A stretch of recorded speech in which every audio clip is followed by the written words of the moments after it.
And if that's the case, a conflict between the two, whether or not the Empire ever made its appearance on the planet, a conflict between these two would have been inevitable. You're listening to Path of the Jedi with your host, Ronnie Cruz. All right, welcome to Path of the Jedi, the podcast where Star Wars meets personal development. My name is Ronnie Cruz, your host for this jubilant adventure, and jubilant because it is Star Wars Day. That's right. Happy May the 4th. Okay, so all day I've been thinking about this. When was the first time you heard someone say Happy May the 4th? Or May the 4th be with you, actually, to be more accurate. Because for me, even though I had heard it long time ago, it didn't actually start becoming a thing, or at least in my worldview and experience, it didn't become a thing until very recently. And when I say recently, because I'm old, I mean, you know, within the last decade. For me, that's pretty recent, given that, you know, the first time I heard someone say, May the 4th be with you, was back when I was in high school. And it stuck with me ever since, because I thought it was amazing, because I'd never made that connection with May the 4th until I was in class in high school. It was a math class, and class was just starting. The students had all just settled in, and our teacher, Coach Avery, was coming up to the front of class, and he was one of my favorite teachers at the time.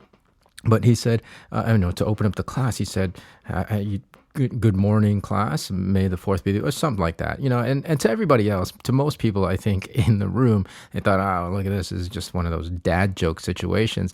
In the back of my mind, however, I'm thinking, that is hilarious. That's one of the best things I've ever heard, and it coming from a teacher. Teachers aren't supposed to be cool, so it made a lasting impression to this day. I mean, like, you know, fast forward, I'm 46 now, and I still have a very vivid memory of that. But as I said, you know, I really wasn't hearing it, or, you know, wasn't aware of it. I mean, obviously back then that was the dark ages before the internet, and so, you know, I didn't really hear about it or hear people say it very often. Maybe here and there, you know, with Star Wars circles. But yeah, I would say more recently, within the last decade, it's just ballooned and become a thing to where now everybody celebrates it. I mean, I know, you know, the Disney acquisition of Lucasfilms has a lot to do with it in promoting it and marketing it. Social media for sure has a lot to do with it as well. But it's just so funny how for so long, you know, May the 4th, I mean, obviously May the 4th's been around since whenever the calendar was invented.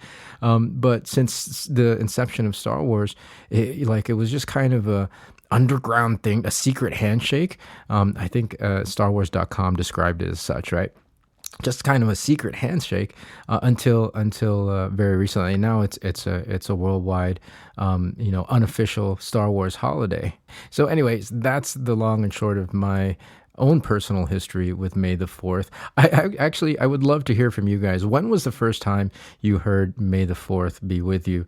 And in what context? And you know, what impression did it make on you? Like, I would love to hear those things, because for me, like I said, it made a lasting impression. So anyways, happy Star Wars Day to you all. Thank you for allowing us at Path of the Jedi here to be a part of your Star Wars Day celebrations. So moving right along, today we are going to talk about, continue our discussion on Star Wars Visions, and we'll be diving into episode 8 of that series, entitled Lop Ocho. Lop with a P and Ocho. Okay, so right off the bat, more than any of the other episodes we've discussed so far, this particular episode, to me, it's definitely, I feel like it's a statement piece, right? There's a lot of commentary in this one around the ideas of industrialization versus conservation, for example, or progress versus tradition, new versus old, young generation versus old generation. So there's a lot of that mixed in with the story, all of which merit discussion, surely. But those aren't necessarily things that I want to dig into for the show today. Not specifically, anyways, not directly. They'll definitely factor into the conversation, and we'll see that in just a few minutes as we really get into it. So, our story takes place on a planet called Tau. And, when the episode opens up, we have this voiceover describing this planet as rich with natural beauty and resources. But however, the people of this planet have been struggling to modernize, struggling to advance technologically and industrially. And so they enlist the help of the Empire. This was a time during when the Galactic Empire was in power, to help them with this, right? Of course, the Galactic Empire is happy to oblige and to help them technologically and advance with industry. It starts off all well and good, but over time, the situation becomes that, of course, the Empire is stripping the planet of all its resources, and it becomes less of an aid situation and really more of a militarized occupation. This then becomes the root of the discord between our main characters, going along with the Empire and their plan and their way of doing things, or resisting to preserve the planet's natural resources and the people's heritage and culture. What makes this clash even more interesting is the fact that our main characters actually are family. So this friction that's happening, this discord that's happening, is happening within a family unit, because I think there's something very universal about that, right? I mean, whether it's something mild like a heated debate, or it can be something as serious as family members being completely at odds with each other. Whatever the situation might be, I think, again, we can all relate to it because it is so universal, right? The fact that sometimes we don't always get along or agree with members of our family. In the story, we have the father, Boss Yasaburo, and he's definitely more of the traditionalist, right? And then we have his daughter, Ocho, who is very much into change and progress and development. We have a third character by the name of Lop, who, number one, isn't from this planet. She's an off-worlder of some sort of rabbit humanoid species. And number two, she's actually an escaped imperial laborer. Now, this is an entire side conversation on its own, because the term laborer, as it's used in this episode, really just means an entire enslaved species. We see at the beginning of the episode that Lop's people have actually been subjugated into this kind of forced labor for the Empire. Now, of course, within the Star Wars universe, even though slavery does exist, it's very, very much frowned upon. And so I'm thinking maybe this is the way, like calling them laborers is the way the Empire in this episode can justify, subjugating this species, this cute rabbit people into this forced labor. It's pretty much like a prison labor situation. I mean, no matter what you call it, no matter how you look at it, it is an enslavement of an entire species of people. And I bring this up because for me, this episode, which seems to be very conscientious about the commentaries that it's making, dropped this little detail on us and really didn't expand upon it, right? They dropped this detail about Lop and maybe to give her a little bit of background, but we don't learn anything else. We don't learn about why her people are enslaved. We don't learn how she escaped. We have none of that, and it just leaves it there. It doesn't really expand any further. If this episode were to ever get a full-length treatment, those are details that I would definitely love to see expanded upon. All that being said, the escaped Lop is caught in the market trying to steal some fruit. She's caught by Boss Yasaburo and Ocho. And immediately Ocho is enamored with Lop, right? She absolutely is in love with her. I don't know, it's just the fascination with an exotic species. Who knows? But she's enamored with Lop. Boss Yasaburo not so much, but we get the sense that Ocho is a bit of a spoiled child because she's not really listening to anything that her father is saying, and as a result, what ends up happening is that they take in Lop as almost, as a surrogate family, right? So they take her in and they adopt her, and she becomes a part of their unit. The story then fast forwards, I think it was 8 years. And, as you know, by this time, the empire is well dug in. It's doing its work. There's definitely industrial advancement at the cost of the natural beauty and resources of the planet. And so this is where the story propels forward, with the rift between Ocho and her father being on opposing sides of that narrative. And it seems that things have gotten really bad between the two of them, between father and daughter. Ocho has now devoted herself to the empire, and meanwhile, Boss Yasaburo has resorted to guerrilla tactics to try to foil the empire and get them to leave. And of course, we have Lop caught in the middle of all of this, trying to reconcile the differences between Ocho and her father, Boss Yasaburo, with the hope of going back to being a happy family once again. But that's the real question. Were they actually even a happy family in the first place? Earlier in the episode, when Ocho and her father first find Lop in the market, they're in complete disagreement with what to do with her. Boss Yasaburo says to leave her alone, essentially, don't get involved.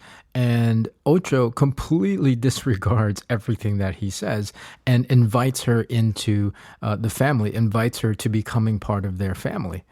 Thankfully, Boss Yasaburo acquiesces in this instance because this allows Lop to grow up free. The dynamic, however, between father and daughter remains, and we see as we flash forward 8 years that it's actually escalated into the conflict that they're having at the moment. And that is, for me, what I want to discuss as the root theme of this particular episode. It's conflict. Going back to what we talked about earlier and the different commentaries that this episode makes, the progress versus tradition, industrialization versus conservation, those are conflicts in ideologies. And the rightness and wrongness of these ideologies are embodied by the characters, by Ocho and her father, Boss Yasaburo. Now, while this episode specifically, I think, takes a firm stance on which one of those ideologies it thinks is correct and right, I think if you take the conversation into the real world, it's less concrete. It certainly, for sure, isn't concrete in the context of Ocho and Boss Yasaburo, their relationship. I think for the context of this story, arguments can be made for both the advantages and disadvantages of progress and advancement, as well as arguments for both the advantages and disadvantages of tradition and conservation. At the heart of it, the intention of both Ocho and her father, Boss Yasaburo, are for the benefit of the planet. And so the conflict doesn't rest on the rightness of one or the other ideology. The root of the conflict is father and daughter's inability to listen to each other. And like I said, it goes all the way back to the early childhood. I mean, who knows if we get a longer swath of time in the story, the dynamic of their relationship might have always been that way. And if that's the case, a conflict between the two, whether or not the empire ever made its appearance on the planet, a conflict between these two would have been inevitable. Their chronic inability and perhaps unwillingness to listen to and hear each other would have eventually led to some sort of irreconcilable conflict, no matter what else was going on in their lives, no matter what else was going on the planet. And I think the same goes for us, especially in the last 2 years or so. I think generally speaking, we've all gotten so caught up in fighting for our own rightness that on the micro level, on the interpersonal level, we're not as open to listening and hearing to each other. And that's a real problem because that is the root of conflict. And if you don't believe me, let's take a look and examine the phrase agree to disagree. This saying drives me absolutely crazy. It drives me nuts because in essence, what it is it's a BS cop-out. And what you're really saying, if you say this to people, is that you are no longer willing to make the effort to try to understand their point of view. You're no longer willing to make the effort to listen and hear them. Now, of course, I recognize that the phrase is generally used fairly innocuously in, friendly banter. But understand, if that underlying unconscious psychology is there when you're having friendly banter among friends, what's going to happen when you really need to have difficult conversations with people? To resolve conflict, we have to really let go of our own rightness because that is what hinders us from listening to people, from hearing them, from understanding their point of view. And I know it's easier said than done, but it's something that we have to actively work on every day if we want conflict to be resolved. If we can just let go long enough of how we think things should be or what we think people should be doing, it'll eventually allow us enough pause to realize that everybody else is just like us. Everybody is fighting to avoid suffering. Everybody is fighting to be happy. But we'll never achieve those things if we don't purposefully and intentionally listen with a blank slate.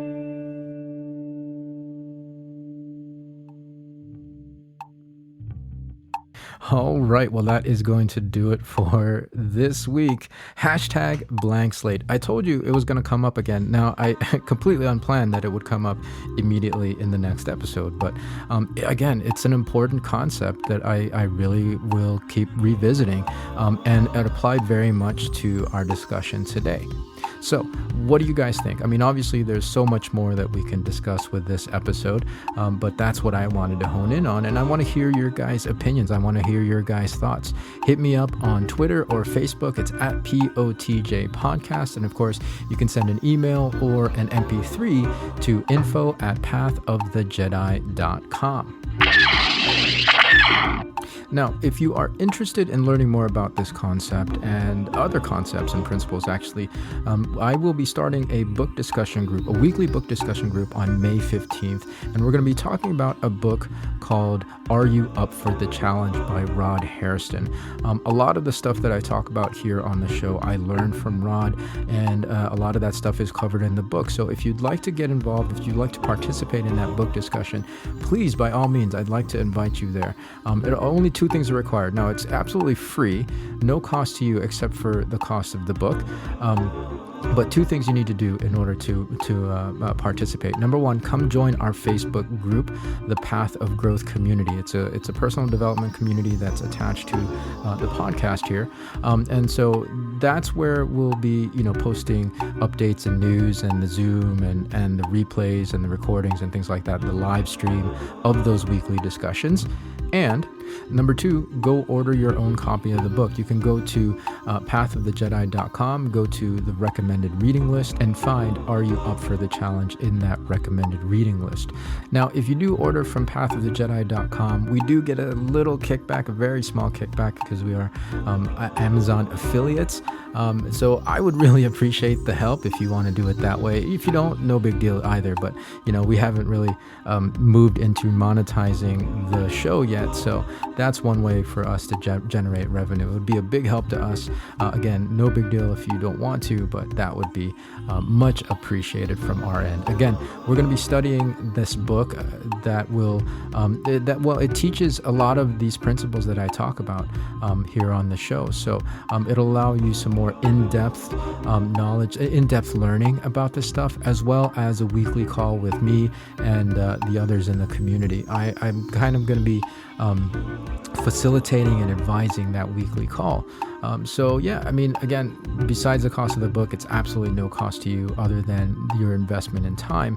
And I think you'll get a lot out of it. So again, if you're interested, go find us on Facebook. It's the Path of Growth Community, facebook.com/group/Path of Growth. I'll leave it in the show notes, as well as pathofthejedi.com, where you can get your very own copy of Are You Up for the Challenge by Rod Hairston. Yep. All right, so now it's time for my favorite part of the show, the shout out. This week's shout out goes to my dear friend Becca Mounga. That's right, Becca Rose. If you guys are regular listeners, you might remember that Becca sent in her own shout out a few weeks ago to her son. And I wanted to take time to recognize and celebrate her this week because, honestly, Becca never ceases to impress me. I am so moved by her selflessness, really, her selflessness. This is an individual who has faced tremendous amounts of adversity in her life. I mean, she's gone through some pretty tough challenges along the way, and despite all of that, or maybe in spite of it, she has never lost her willingness to give. She's never lost her willingness to raise other people up and to lift other people up and to help when she can help.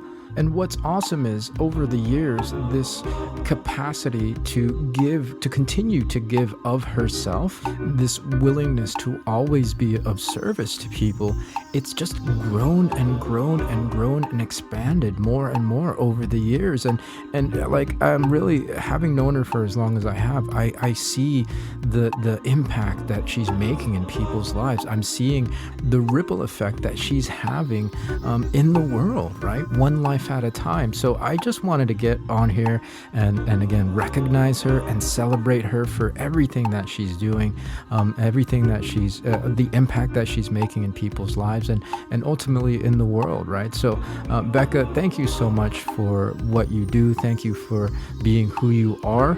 This week's shout out goes to you.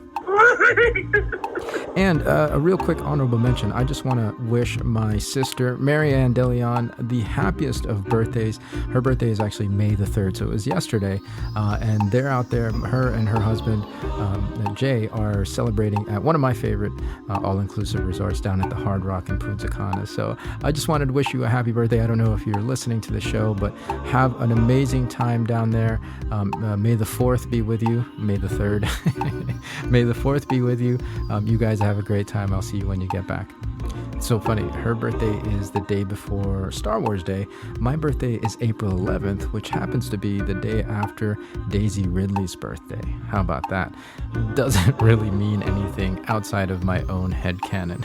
I just wanted to point that out and let you guys know in case Daisy Ridley is listening to this podcast. She's definitely listening. She's a fan. Where do you come from?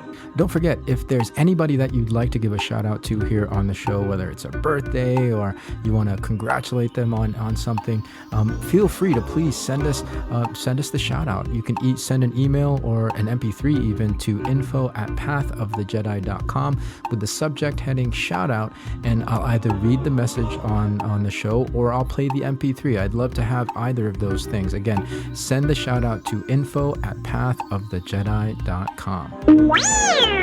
And that's going to do it for today's episode. Thank you again for tuning in. Thank you for allowing me to be part of your Star Wars Day celebration. Please enjoy the rest of your day. Do everything that you can, Star Wars. And we will definitely catch you next week with a fresh new episode. So until then, everybody, please be well, be safe, and may the Force be with you. This podcast is not endorsed by the Walt Disney Company nor Lucasfilm Limited and is intended for entertainment, educational, and informational purposes only. The official Star Wars website can be found at www.starwars.com. Star Wars, all names and sounds and any other Star Wars related items are registered trademarks and or copyrights of Disney and their respective trademark and copyright holders.